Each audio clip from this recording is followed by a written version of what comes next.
रथ परी बसी हुए सुनावेश मेघ को छुएता सुवर्ण आस रथ परी बसी हुए सुनावेश छपन भोगी से बाउन भंडार पड़ी दिन राति आलट चामर छपन भोगी से बाउन भंडार पड़ी दिन राति आलट चामर षाठी पौटी अन्न व्यंजन षाठी पौटी अन्न व्यंजन वेशभूषा पाई विभिन्न साज सखीरो थरे पचारि बुझ सखीरो थरे पचारि बुझ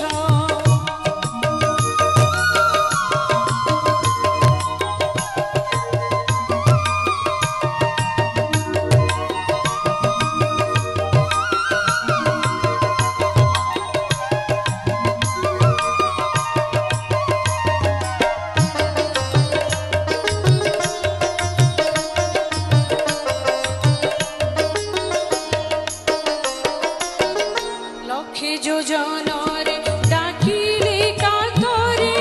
चक्र धरी उभा हुए से पासरे लक्षे योजन रे डाकिले कातरे